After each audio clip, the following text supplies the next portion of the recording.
Alors, bonjour, oui, je m'appelle Jeff. Moi, je m'appelle Je m'appelle Monsef. Laura. L'histoire que je Cette vais te histoire raconter. Alors, incroyable. mon histoire, moi, elle commence Mon à histoire, en fait, Budapest. pour la raconter, il va falloir remonter un petit peu en arrière. 6 ans, et en 2014. 2015. Il y a eu un instant précis qui a bouleversé énormément de choses. Changé toute ma vie, en fait. C'était un tournant dans ma vie qui a un peu tout chamboulé. Et en fait, je suis là pour vous raconter ma life. Retour à l'instant T, c'est le podcast qui met en lumière vos propres histoires, celles qui entrent dans vos vies un instant et bouleversent tout sur leur passage. Bonjour à tous et bienvenue dans le 23e épisode du podcast Retour à l'instant T. Aujourd'hui, nous allons découvrir l'histoire de Rémi. Attiré par le voyage, Rémi débute une carrière dans le commerce international. Il travaille dans plusieurs pays jusqu'à son arrivée en Floride, où, après quelques années dans le milieu, il ressent un vide intérieur et décide de développer une activité sur son temps libre. Un concept liant le vin et l'humour. Alors que cette nouvelle activité se développe progressivement, les conditions de travail de son emploi deviennent une source de stress qui vont développer une grave maladie chez lui et remettre toutes ses ambitions en question. Partons ensemble à la découverte de l'histoire de Rémi. Retour à l'instant T. Bonjour Rémi, bienvenue sur le podcast Retour à l'instant T. Bonjour Lucie. Je suis ravie de te recevoir pour que tu nous racontes ton instant T et ton parcours de vie qui est très inspirant, avec beaucoup d'audace. Ouais.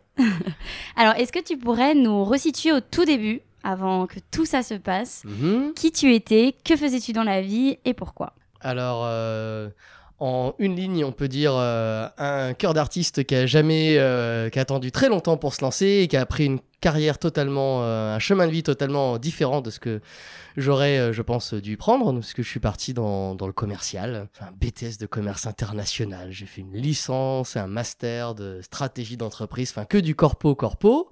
Tu rêvais un peu de voyage derrière tout ça ? Ouais, on va dire plutôt que si tu me demandes à 18 ans ce que j'ai envie de faire, je sais toujours pas. Donc par élimination, je me dis tiens, le commerce international, il y a le côté voyage, évasion, pourquoi pas. Allons-y. Donc je pars dans cette direction-là. Ça se passe globalement bien, j'arrive à obtenir mes diplômes, job à l'international d'entrée très très jeune. Je bosse aux Pays-Bas à l'époque. Donc je démarre dès l'âge de 21 ans avec un job déjà à responsabilité, avec beaucoup de voyages, tout ça. Donc c'est hyper stressant, mais il y a le côté voyage à côté, c'est cool. Et puis tout le monde doit être super fier de toi. Ouais, voilà, exactement, tout le monde est fier de moi. Ça fait un peu lifestyle, y a moyen de frimer un petit peu, j'ai une bagnole de fonction, tout ça, enfin que des trucs super cool. Donc je fais ça pendant pas mal d'années quand même, pendant une douzaine d'années.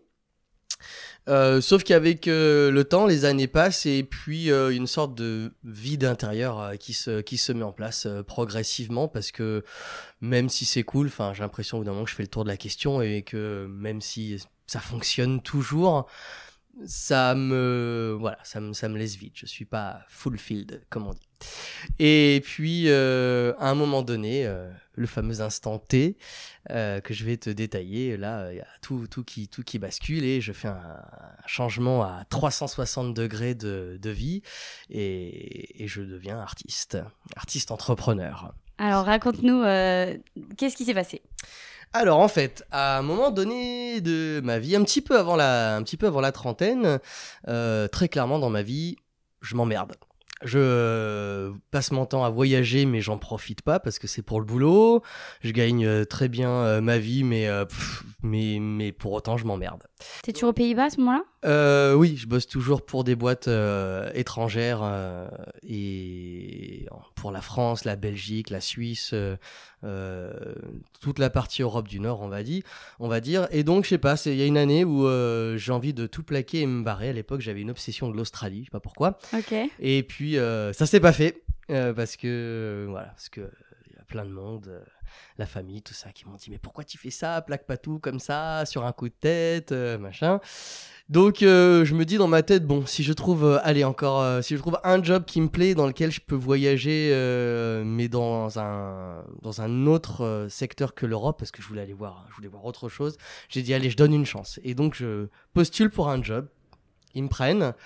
Alors c'était pour m'occuper à nouveau de l'Europe, mais Je sentais qu'il y avait des opportunités pour partir expat bien plus loin que ça. Donc je dis allez, on y donne une chance, j'y vais. Je pars à Nantes, au siège. Jusqu'à maintenant, donc j'avais quand même passé 8 ans à faire que du télétravail. C'est-à-dire ce qui se passe là maintenant, moi je l'ai expérimenté depuis déjà une quinzaine d'années en bossant en remote. Donc en fait, c'est l'inverse. Je ne sais pas bosser dans un bureau avec des gens autour de moi. Ça m'angoisse, tu vois. Ça m'angoisse très fort. Et donc je vais dans cette nouvelle boîte au siège à Nantes. Je fais 1 an et demi de bureau et ça m'angoisse de ouf. D'ailleurs, je fais un burn-out parce que je sais pas, c'est vraiment pas mon élément. Mais j'arrive à choper un job dans la boîte pour aller développer l'Amérique latine et être basé aux USA pour ça. Donc là, je me dis, ça a l'air quand même vachement cool sur le papier. L'Amérique latine m'attirait énormément, donc je prends le job, je pars en expat en Floride. Et donc voilà, avec un contrat d'expat, tout le tralala pour développer le business en Amérique latine. Donc pour le coup, gros changement culturel, déjà la vie aux USA qui n'a rien à voir avec la vie ici. Et puis en plus pour s'occuper de l'Amérique latine qui est genre l'extrême opposé des États-Unis. Donc c'est un double paradoxe. Donc pour le coup, c'est hyper enrichissant humainement. Mais très vite revient ce vide parce qu'en fait... pas accompli au fond de moi, donc très vite ça revient. Donc je me dis voilà, il faut que je fasse quelque chose. Et qu'est-ce que j'aime J'aime bien l'artistique et puis j'aime bien l'œnologie. C'est les 2 domaines qui me passionnent. Donc je réfléchis, est-ce que je peux faire un truc dans ce sens-là? Et puis en fait je me dis tiens, pourquoi pas, la Floride c'est un monde à part quoi. Les Américains eux-mêmes disent que c'est un autre États-Unis. La majorité de la population elle est latine. C'est des immigrés cubains, vénézuéliens, colombiens. C'est un melting pot de tout sauf des États-Unis en fait. Il se passe toujours des trucs de fou en Floride. Si tu regardes sur Google Florida Man, il y a toujours en fait des histoires folles sur un mec qui fait des trucs de dingue, qui se balade avec les crocodiles, qui laisse son enfant se balader, qui lui va jouer avec les crocodiles. Enfin, que des trucs en fait assez improbables. Et donc voilà, la Floride c'est l'état improbable en fait pour les Américains. Puis c'est l'état également de la déchéance. Il y a le spring break, tout ça. Donc c'est tout le côté pas sérieux, enfin considéré par les Américains comme le côté pas sérieux des. Donc moi je trouve ça marrant. 2 personnes sur 3 c'est un latino ou c'est un européen machin. C'est un petit peu le Barcelone des États-Unis, ce côté melting pot. Donc moi je trouve ça plutôt marrant en tant qu'expat. Et donc voilà, il fait toujours chaud, c'est le climat caribéen. Il fait chaud 12 mois sur 12. Au pire, l'hiver, il fait 15 degrés pendant 3 jours et là, tout le monde se les gèle. Donc, c'est vraiment ça. Donc, du coup, tu sors tout le temps parce qu'il fait beau. Et je me dis, les gens sortent, il y a vachement d'activités, il y a vachement de boîtes qui viennent faire des séminaires ici, tout ça. Peut-être que je pourrais proposer quelque chose dans le vin. Et donc voilà, je trouve des concepts à développer, à importer. Je me lance à côté de mon job, en fait. Je lance ça en plus... un peu en mode distraction, passion. Sauf que ça marche vachement bien, j'aime beaucoup. Donc je me dis cool, il y a peut-être un truc pour plus tard à développer. Et donc tu fais quoi? Tu fais ça pour des entreprises, pour des particuliers? Ouais, typiquement, une boîte qui veut venir faire un séminaire avec son entreprise, un team building. Ils viennent en Floride, ils demandent à une agence de leur organiser un petit peu tout, le voyage, le transfert, trouver des hôtels, des restaurants et des activités sympas. Et moi, j'interviens dans la catégorie activités sympas. Donc, je leur propose des team building autour du vin, du cocktail, un moment de distraction, fun, où on peut se boire un petit verre. Ça, c'est l'idée de base. Ouais, franchement, ouais. Je fais partie de la catégorie les gens qu'on aime bien juste pour ça. Donc, en plus, le français en Floride qui fait des activités autour du vin. Enfin, on est dans le cliché à 1000%, mais les Américains aiment le cliché à 1000%. Est-ce que tu portais un béret et tu leur faisais manger du pain et du fromage avec? Mais pas très loin. Et franchement, j'aurais pu, ça passait encore limite plus crème, quoi. Donc, ouais, quasiment ça, quoi. Donc, c'est cool, ça fonctionne. Puis moi, c'est mon petit espace créatif qui se développe. Donc, je m'éclate bien. Sauf que il y a un moment donné, l'histoire avec mon autre boîte, ça se passe pas très très bien. Je change de chef. Même si en soi l'expérience professionnelle se passe extrêmement bien, puisque je reprends quand même une zone qui facturait un petit peu parce qu'il y avait personne, et 4 ans après je la rends, elle facture 4 fois plus. Je crois que la zone, quand je la reprends, la zone d'Amérique latine, elle facture, je sais pas, 3 millions, et moi j'arrive et je la rends, elle facture plus de 10 millions. Enfin, j'ai quand même fait du bon boulot, quoi. Je suis un bon commercial. Mais voilà, ça se passe à un moment, je pense que ça devait se passer, ça se passe plus très très bien pour moi, j'ai la pression, puis je m'éclate plus, et en fait je tombe malade, quoi. Je tombe malade, j'ai un cancer. Je pense que d'avoir accumulé beaucoup de stress, beaucoup de pression, à un moment donné la cocotte a explosé, donc je me retrouve avec une tumeur à l'estomac, dans le bas intestin très exactement, donc c'est clairement la tumeur du stress. Donc là évidemment, un très gros choc au début d'ailleurs, j'y crois pas, surtout que j'arrive à l'hôpital, donc j'avais une grosse crise de mal de ventre, j'arrive là-bas, je passe par toutes les étapes possibles. Au début, on arrive, on me dit c'est peut-être un cancer du côlon, il y en a plein dans la tranche des 28-33 ans. Je fais quoi ? Tu venais d'arriver ? Ouais, on me dit ça. Après, on me dit non, en fait, c'est peut-être une appendicite. Et puis après, on me dit c'est quand même louche, on vous garde cette nuit, on fera des examens, demain matin, on fera une coloscopie et tout. Et donc, je fais tous les examens, et là, on revient me dire en fait, c'est ni l'un ni l'autre, mais c'est quand même une tumeur cancéreuse qui est en train de pousser dans votre bas intestin, donc il va falloir faire un truc là. Donc, forcément, gros choc. Au début, j'ai même presque du mal à y croire. Parce qu'en plus, j'étais là-bas, moi, en expat, j'étais couvert médicalement. C'est la loi, quand tu pars avec une boîte française, contrat, t'es couvert, quoi. Donc je me dis, est-ce que les médecins de là-bas se sont pas dit, tiens, lui, il a une couverture médicale, on va te payer, on va lui mettre la totale. Donc je suis rentré en France faire valider le diagnostic. On m'a dit, non, vous avez bien ça. Alors d'ailleurs, c'est très très drôle. On me dit, vous avez bien ça. Je dis, bon, ok, alors comment ça se passe, le protocole? Ils me disent, on va vous mettre sous chimiothérapie d'ici 2 semaines. Ok. Et le même jour, je reçois un appel de l'hôpital aux États-Unis qui m'avait fait le premier diagnostic. Ils m'ont dit, je leur dis, en France, on me dit que c'est dans 2 semaines, on démarre la chimio. Eux me disent, non, dans 2 semaines, vous êtes mort. Donc la chimio, vous prenez le premier vol et on attaque la chimio après-demain. Vous faites les protocoles demain et on attaque tout de suite, quoi. Je fais, à ce point-là. Fait, oui, vous avez un truc de ouf. Si vous avez, dans l'échelle des tumeurs, vous avez une des pires, quoi. Donc, si elle se développe dans les autres ganglions de votre corps, c'est terminé, quoi. Donc, je rentre en urgence, je prends le premier vol. Donc là, toi, t'as 30 ans, c'est ça? T'as une trentaine 32, ouais. Ouais, t'es désemparé, choqué. Je crois que j'ai même pas le temps de comprendre ce qui se passe. Je suis un peu en panique, mais je me dis, bon, on va même pas réfléchir, on attaque. Je me pose même pas de questions, je fonce. J'arrive, je vais direct à l'hôpital, ils me font les protocoles. Alors là, c'est digne d'un film d'horreur, ils me charcutent à moitié. Tac, tac, tac, cathéter et tout le tralala. Et c'est parti pour 3 mois de séjour en enfer. Il n'y a pas d'autre mot. Alors, ce qui est cool, c'est qu'à la base, il m'avait dit 6 mois de chimio. Et en fait, ça a été réduit à 3. Alors, j'ai appris que les Américains, en fait, c'est parce que s'ils te donnent un diagnostic et qu'en fait, c'est pire, dans ce cas-là, c'est dangereux pour eux parce que tu peux les attaquer en justice et leur réclamer des millions. Donc, ils t'envoient un diagnostic bien hardcore pour ensuite te dire, bon, finalement... Ça va mieux que ça. Voilà. Donc, ils m'avaient annoncé 6 mois, en fait, c'était 3. Donc voilà, je passe 3 mois... Pourquoi en enfer? Parce que j'ai souffert ma race, quoi. 3 mois de chimiothérapie, j'ai tout vécu, quoi. Perdre des cheveux, le corps qui part en couille complètement. À la fin, j'avais plus d'appétit. Je crois que j'ai passé 32 jours sans manger. Parce que les produits de chimio me coupaient l'appétit, il n'y a rien qui passait. J'arrive même pas à boire de l'eau normale, minérale. L'eau me donnait envie de vomir, fallait que je mette du sirop dans l'eau. Tu sais, du sirop de menthe, du sirop de grenadine, c'est marrant. Ça me rappelait le centre aéré quand ma mamie me préparait ma gourde pour aller au centre aéré. Donc voilà, 3 mois après, a priori je suis safe. La tumeur est dégommé, et moi je pèse 38 ou 37 kilos tout mouillé, je suis squelettique, donc là donc voilà. Et le pire, c'est que ça n'est que le début de ce fameux instant T, parce que c'est pas tout.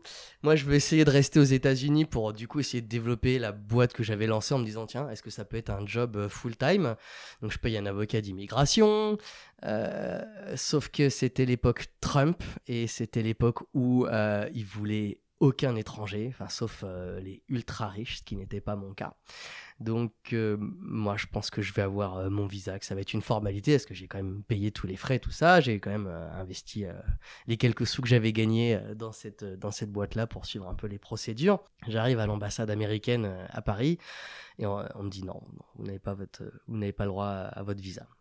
Et en plus, ils te disent pas pourquoi. Ils te disent jamais pourquoi. Alors après, j'ai compris que pour eux, la boîte était trop récente et qu'ils pensaient pas que je pouvais en vivre, machin, tout ça.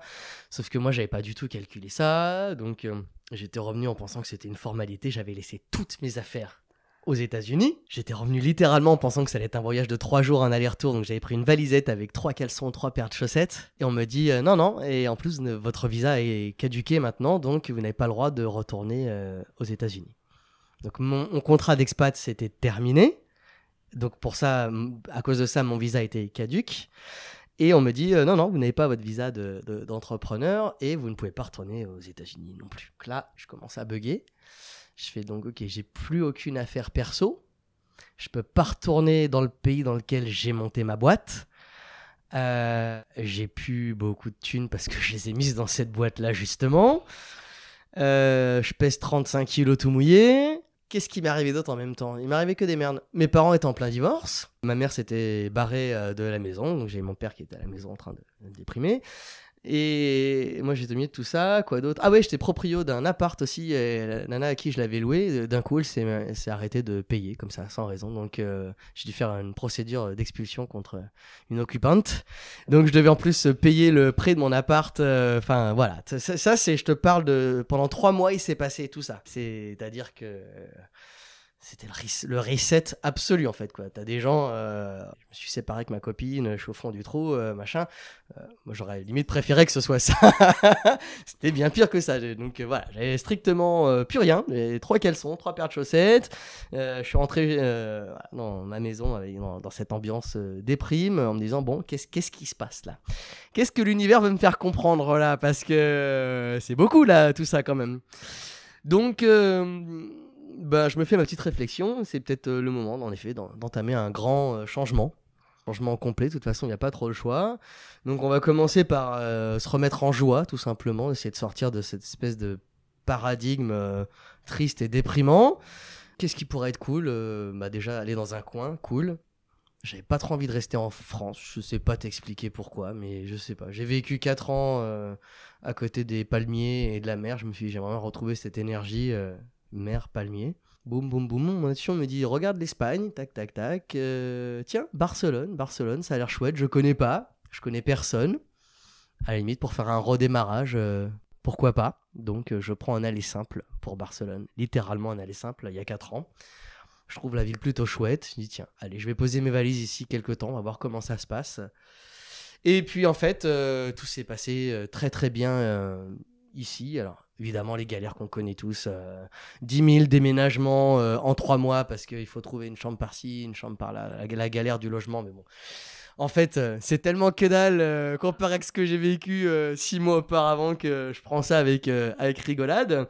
Puis je trouve à m'installer. Et là, je me dis, bon, allons-y. Qu'est-ce qu'on fait ?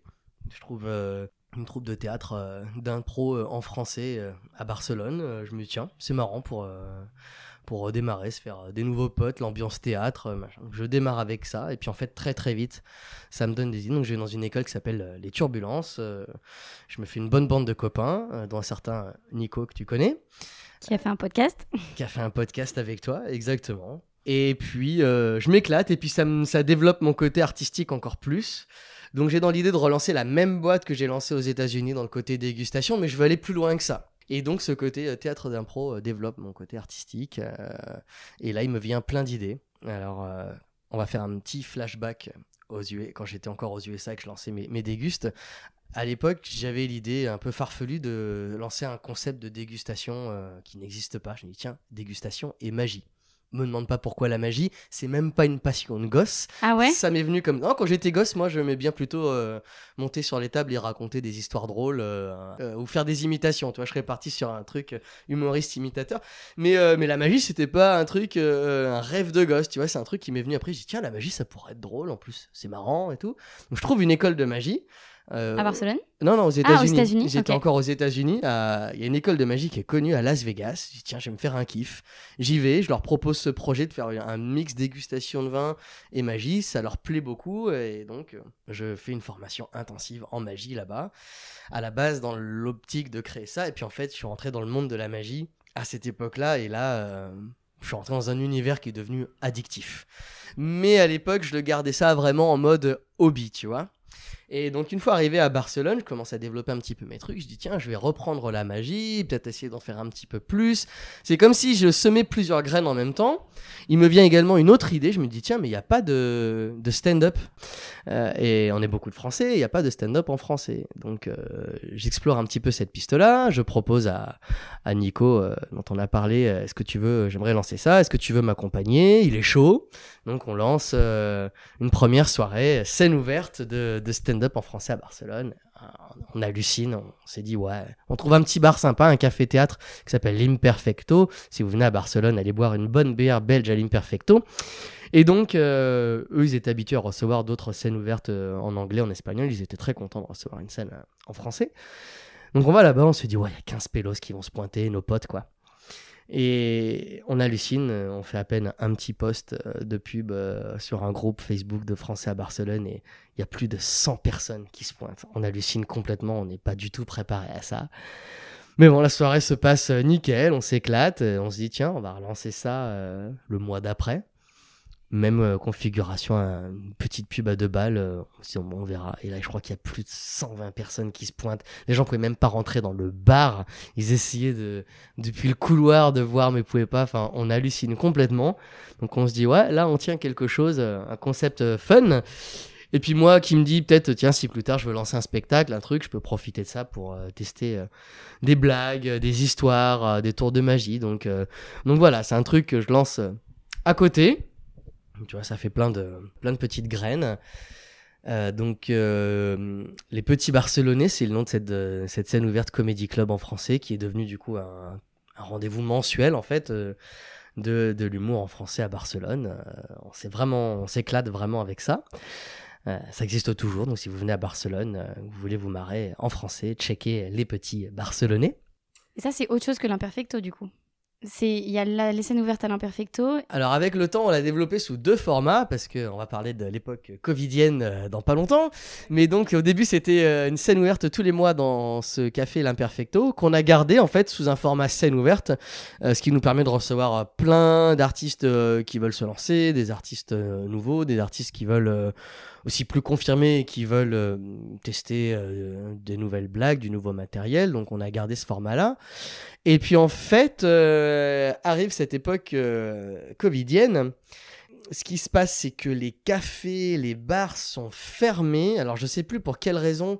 Soit ils sont fermés, soit ils ont des restrictions plus fortes que les salles de théâtre. Pendant un temps, je crois qu'ils avaient des capacités de 30%, les bars, alors que les théâtres, ils avaient 50%. Et du coup, on s'est dit, bon, il faudrait qu'on trouve un truc à part pendant l'époque covidienne. Et je cherche un théâtre, j'en trouve un qui s'appelle à l'époque l'Almeria, maintenant le Golems. Et du coup, il y avait plus de capacité dans ce lieu-là, donc 50% de capacité sur 100 personnes, donc on pouvait mettre 50 personnes. On s'est dit, c'est trop cool. Du coup, on a fait ça. Et l'idée, c'était d'avoir les 2 formats, le côté théâtre pour avoir un espace plus avancé, pour les artistes plus avancés, et de garder la scène ouverte pour les artistes plus nouveaux, réguliers, fréquents, etc. Donc on est basculé du coup sur un spectacle tous les 2 semaines en fait en moyenne, mais ça a continué de décoller de ouf parce qu'en plus avec le Covid, en France tout était fermé, les artistes français pouvaient pas jouer. Et chez nous, on pouvait jouer. Donc, ils ont tous rappliqué ici à Barcelone. Tiens, on a vu qu'on pouvait jouer chez vous. Est-ce qu'on pourrait passer chez vous? Donc, c'est marrant. Puis, vu qu'ici, il y avait juste que ça à faire. C'est l'époque où tu pouvais même limite pas aller au resto parce qu'il y avait trop de restrictions. Tu pouvais genre 4 au resto. Tu pouvais pas aller en boîte. Les bars, il y avait un couvre-feu à 23h. Enfin, la vie sociale était tellement limitée... On se sentait un petit peu tous, voilà.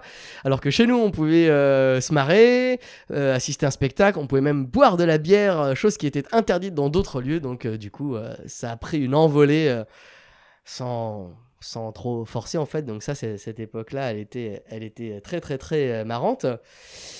En parallèle de ça, on va faire un léger flashback juste au moment du Covid, juste avant le Covid. Donc on est tous confinés chez nous. Et moi, qu'est-ce que je peux faire ? J'ai voulu lancer des trucs, mais là, le Covid on est tous à l'arrêt, quoi. On peut faire que des trucs en ligne. Plus d'événements d'entreprise, plus de séminaires, rien du tout. Donc, comment tu survis quand tu es un auto-entrepreneur en Espagne, que tu as mis un petit peu tous tes œufs dans le panier événementiel, spectacle. Donc, tu as fait fonctionner un peu les ménages. Qu'est-ce que je peux faire ? Donc, j'ai commencé à lancer des trucs en ligne. Des dégustations de vin en ligne, ça a marché. Attends, comment ça en ligne ? Ouais. Alors, t'as des sociétés qui se sont dit, tiens, pour envoyer du vin chez les gens, on va les conditionner dans des tubes. Donc, tu vois, un tube égale un verre de vin. Ok. C'est un peu les fioles de physique-chimie, quoi ? Ouais, des fioles, exactement. Okay. Des fioles, exactement. Et une fiole a la consonance d'un verre. Donc, il y a des boîtes qui se sont spécialisées là-dedans. Ils ont mis des vins dans des fioles, et donc dans un petit coffret, 3, 5, 6 fioles. Et donc tu peux recevoir ça chez toi et recevoir du coup 6 vins différents à déguster. Donc moi je faisais envoyer ça chez les gens, les boîtes qui voulaient faire marquer le coup, on va dire, réunir un peu leurs collaborateurs. Et ben on leur faisait envoyer des coffrets avec des fioles de vin chez eux, et puis on animait la dégustation de vin. Sur Zoom, tout le monde était dans son salon avec sa petite fiole. Entre guillemets, ça a sauvé les meubles. Moi, sur la partie entrepreneuriale, mais je pense pour beaucoup de gens qui étaient bloqués chez eux et qui faisaient du télétravail et que même après, ils pouvaient pas sortir parce qu'on était bloqués. Je pense que c'était quand même un espace de distraction vachement sympa. D'un coup, on boit un verre avec les copains. Nous, on faisait bien des apéros en visio. C'était un peu ce concept-là, à part que c'était entre collègues. Donc ça a fonctionné. Mais en parallèle, je me suis dit, tiens, mais les copains qui ont des enfants, ils sont tous bloqués avec les enfants, les pauvres. Est-ce que ce serait pas une bonne idée de les divertir un petit peu avec, je sais pas, des ateliers de magie, par exemple ? J'ai lancé ça. Et alors ça a marché, mais alors du feu de Dieu. Les parents, ils m'ont dit, mais alléluia, quoi. Là, pendant 1 heure, t'as occupé mes gosses. En plus, ils sont revenus, ils étaient trop contents parce que entre 1 heure à jouer à la console, machin, à la fin, ils sont toujours aussi blasés. Et là, ils sortent du truc, ils sont trop contents, ils sont amusés, ils veulent nous refaire les tours de magie, machin. Donc ça, en fait, ça a pris une envolée. Donc moi, qu'est-ce que j'ai fait au début du confinement ? J'avais que ça à foutre, j'étais chez moi, je faisais de la magie genre 8 heures par jour, littéralement. Je me levais, je faisais des tours, je répétais. Je me suis mis en mode intensif chez moi, discipliné et tout. Et j'ai commencé à lancer ça. Et en fait, ça a pris une envolée de dingue. Et ça m'a fait dire, non mais en fait, c'est un créneau que je dois lancer à fond, quoi. La magie. À côté, il y a l'humour qu'on lâche pas, les comédie clubs, et puis les événements en vin. Mais je sens qu'il y a une telle ferveur pour ça, je me dis, il faut vraiment que j'approfondisse ça à donf. Donc je le fais. Et puis en sortant du confinement, on a commencé à relancer les spectacles. Et puis là, je me dis, non mais en fait, il faut carrément que je fusionne un petit peu tout ça, et qu'en fait, mon histoire qui est, je trouve, pas très commune. On peut le dire. C'est pour ça que tu es là à ce micro. C'est pour ça que je suis là. Je me suis dit, en fait, peut-être qu'il faut que je la raconte, cette histoire, parce que, je sais pas, outre le côté que ça peut divertir, la magie, les blagues, tout ça, mais je me dis, ce qui m'est arrivé, ça a peut-être résonné dans l'histoire d'autres personnes qui auront vécu peut-être un événement similaire sur tout ce que je raconte, ne serait-ce que le côté reconversion professionnelle, j'ose pas. Il est arrivé une merde de santé à mon conjoint ou à moi-même parce que je me sens plus bien dans mon boulot. Enfin, tous ces éléments qui peuvent résonner dans la vie de quelqu'un. Et comme moi, je suis moi-même un gosse, enfin, je veux dire, tu m'assois devant et quelqu'un me raconte tout ça, ça va pas m'enthousiasmer plus que ça. Par contre, si quelqu'un me montre avec des images ce qui lui est arrivé, ça va me captiver. Donc je me suis dit, en fait, je vais faire un spectacle de magie et d'humour qui va pour autant raconter l'histoire dure que j'ai vécue. Parce que je me dis qu'en utilisant l'humour et la magie, déjà, ça va ouvrir les canaux des gens différemment, ils vont être plus réceptifs. Et puis, ils vont pas se retrouver devant quelqu'un qui leur raconte une histoire. Ils vont se retrouver devant quelqu'un qui leur explique le résultat, qui leur démontre le résultat en leur montrant ce qu'il a accompli, lui. Qu'est-ce que j'ai accompli ? J'ai accompli une reconversion professionnelle artistico-entrepreneuriale, et c'est ça en fait, et c'est ça qui va impacter les gens. C'est pas genre un TED Talk, un speaker, machin, qui leur dit faites pas ci, faites pas ça, faites ci, faites ça. Même moi, ça me saoulerait le premier, tu vois. Donc, je dis non, je vais pas faire ça. Je vais le mettre en scène, en spectacle. Donc, c'est ce que j'ai fait. Et peu à peu, je l'ai monté ici à Barcelone. Et j'ai utilisé le Comedy Club, les petits Barcelonais, pour tester plein de trucs. Ça fonctionne, ça fonctionne pas. Et même avec les petits, qu'est-ce qui fonctionne avec eux, qu'est-ce qui fonctionne pas. Et puis après, je me suis mis à écrire l'histoire et à la tourner quand même en dérision parce que au final, j'en rigole aujourd'hui de tout ce qui m'est arrivé. Et voilà, donc ça, c'est vraiment mon bébé. Ça s'appelle Nouvelle Vie, c'est le nom de mon spectacle. Et ça raconte tout ça. Alors j'ai mis des étapes logiques. Alors même si l'histoire paraît dure comme ça, c'est vraiment un spectacle comique et un spectacle de magie. Il y a beaucoup de vannes dedans. Il y a beaucoup de tours qui sont fun et qui sont quand même sympathiques. Donc ça, c'est mon gros projet. Et puis... à côté, je garde toujours ma petite entreprise qui fait des événements en vin parce que ça m'éclate quand même. Je trouve ça vachement sympa. Et puis toujours ce côté Comedy Club qui est un rendez-vous de convivialité. Donc la conclusion de tout ça, c'est qu'aujourd'hui, je ne vis que de trucs qui m'éclatent. Je gagne beaucoup moins ma vie, mais je suis 1000 fois plus heureux. Et j'ai l'impression d'amener quand même une sorte d'espace de distraction, un peu de joie, de bonheur, de rire, de magie, je sais pas, dans la vie des gens quand ils viennent voir tout ça, quoi. Bah, c'est toutes tes activités sont tournées vers les autres, le don, la joie, le partage, l'animation, quoi. Complètement, exactement. Et du coup, avec le vin, tu mêles toujours magie ou pas forcément ? Ouais, quand on me le demande. Donc moi, je bosse principalement pour des agences événementielles qui, elles, reçoivent des entreprises qui leur disent, voilà, on vient à Barcelone tel jour, qu'est-ce qu'on pourrait faire ? Et donc, ils disent, bah voilà, on a telle activité. Puis tiens, il y a ce mec-là qui fait des dégustations de vin, il fait de la magie, il peut mixer les deux aussi si vous voulez. Est-ce que ça vous intéresse ? Ça fonctionne un petit peu comme ça. Donc j'interviens principalement dans les soirées privées, dans les séminaires, des inaugurations, des team building ici. Alors au début à Barcelone et puis en fait beaucoup en Catalogne. Maintenant on me demande d'aller des fois à Ibiza, à Majorque suivre des groupes, à Madrid. Quand je t'ai appelé pour qu'on puisse organiser l'interview, t'étais à Madrid pour ça ? Ouais. Exactement, je faisais une presta à Madrid et Madrid c'est le nouveau secteur que je développe. Donc je développe aussi un comédie club là-bas comme les petits Barcelonais, mais pour Madrid, ça s'appelle le Cabaret Français. Ok, c'est pas les petits madrilènes. Non, le nom il me bottait pas. Et comme avec le temps j'ai voulu évoluer sur plus que le stand-up, je me suis dit pourquoi pas mettre pas que des stand-uppers sur scène, mais des chanteurs, des musiciens, des humoristes qui font du sketch, des clowns. Donc je me suis dit ça fait plus un aspect cabaret, et donc je l'ai appelé le Cabaret Français. Donc voilà, ça c'est à Madrid, c'est le petit dernier. Oui, toutes tes activités sont en français ou pas forcément ? Pas nécessairement. Donc le spectacle Nouvelle Vie, je l'ai lancé également en espagnol. Oui, t'es bilingue depuis le temps. Ouais. Exactement. Donc, autant en prestat d'entreprise, magie ou dégustation, je le fais en français, en espagnol, en anglais. Les spectacles en français, en espagnol. Donc, il y a un côté multilingue. Donc, alors que tu avais choisi un peu un métier par défaut au départ qui te fasse voyager parce que c'était plutôt facile, le chemin à suivre, aujourd'hui, tu fais un truc qui, en plus, t'anime, te rend vivant et dans lequel tu peux donner aux gens et qui te fait voyager tout autant. Exactement, puisque maintenant que les restrictions sont levées, en tout cas pour le moment, du coup, je me rends compte que je voyage beaucoup en faisant tout ça. Les spectacles, je commence à en faire de plus en plus, même en France. J'en ai fait à Toulouse, à Montpellier, à Bordeaux, à Nantes, un peu à Paris tout doucement, à Lille aussi. Donc ça commence à prendre, et puis aussi en Espagne. Donc oui, en plus, le côté voyage qui me tenait tant à cœur revient. En faisant ce coup-là, 100% ce que j'aime. Tout à fait. Trop chouette. Ouais. Bah écoute, merci beaucoup pour ce partage, ton histoire, ton parcours. J'espère que les gens qui écouteront ce podcast se rendront compte qu'on peut faire vraiment ce qu'on veut et avoir une vie qui nous inspire et kiffer, enfin tout simplement, que ça puisse marcher quoi. Bah complètement, bah en fait, il n'y a pas de miracle. Déjà, faut croire, faut déjà être passionné, faut avoir envie de quelque chose. Après, passionné, ça veut pas nécessairement dire un truc artistique. On peut être passionné par un concept quel qu'il est.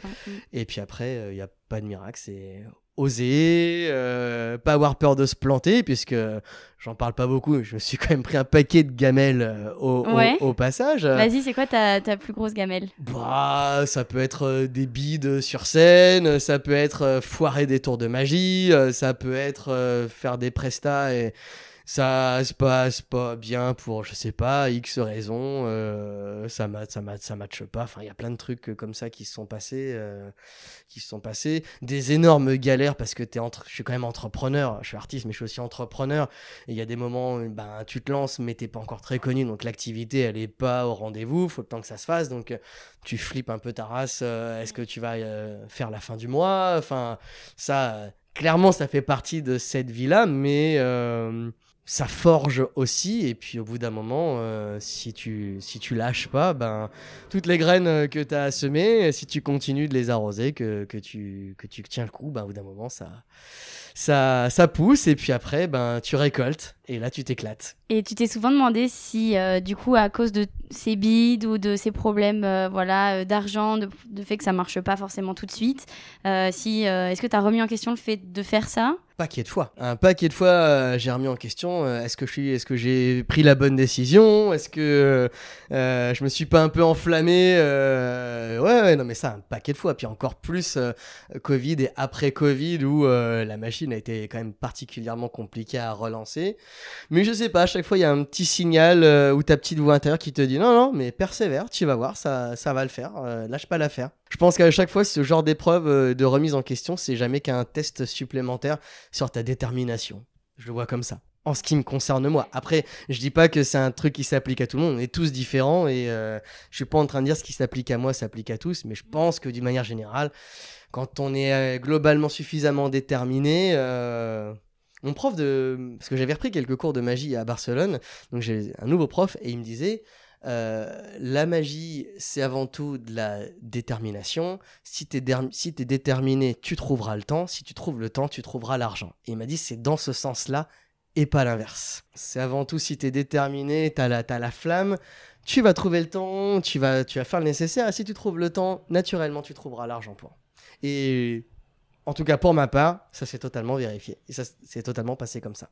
Ok, c'était fluide. Enfin bon, fluide avec ces obstacles, mais à chaque fois, t'as rebondi, quoi. Ouais, et puis de temps en temps, quand t'es vraiment en galère, s'il faut aller faire un job par-ci, par-là, temporairement, le temps que tu le fais, au bout d'un moment, faut mettre aussi... Oui, puis même pendant le Covid, finalement, tu pouvais plus faire tout ce que tu faisais, mais t'as trouvé un autre moyen de le faire, ou en tout cas de mettre en place de nouvelles choses, en te posant les bonnes questions, quoi. En disant qu'est-ce qui va marcher, tout en se faisant quelque chose qui a du sens et qui est en accord avec ce que je faisais déjà. C'est exactement ça. L'idée, c'est est-ce que je peux pas faire d'autres activités ou le faire différemment, mais que ça reste quand même en lien et connecté à ce que je fais. Ce qui fait que c'est pas ce que je cherche comme finalité, mais ça me déconnecte pas pour autant de mon chemin et de mon focus. Et puis, quand le temps sera venu, je reconnecterai complètement à ce que je veux. Mais ça me fait pas... C'est pas genre j'ai fait un truc qui a rien à voir juste pour être alimentaire. Tu vois, j'ai fait un petit peu de doublage de voix pendant un temps aussi, par exemple. Clairement, pour moi, c'était alimentaire, mais pour autant, c'est resté connecté au métier de comédien, donc de scène, et donc ça avait du sens quand même, et puis je me suis trouvé... T'as fait ça pour les films ? Ouais. T'as pas un petit film là à nous dire le personnage qu'on t'écoute ? Alors j'en ai pas fait suffisamment pour avoir un personnage à proprement parler associé, mais c'est plutôt des rôles secondaires dans des films, et j'ai aucun nom en tête. Si, il y a la série, j'ai oublié son nom, la série de Oprah Winfrey. Elle a produit une série apparemment qui fonctionne très très bien. Tu l'as pas regardée ? Non, parce qu'elle passe sur Canal+, mais Canal+ Afrique, je sais plus quel pays. Okay. Et après aux USA, et donc elle est pas accessible ici sur les réseaux de stream, donc j'ai pas réussi à la rechoper. Comment elle s'appelle cette série ? Je suis désolé, c'est la loose. J'ai doublé plein de fois dessus et j'ai oublié le... Il n'y a pas de souci, t'en fais pas la promo, c'est tout, tant pis. Hein. Désolé.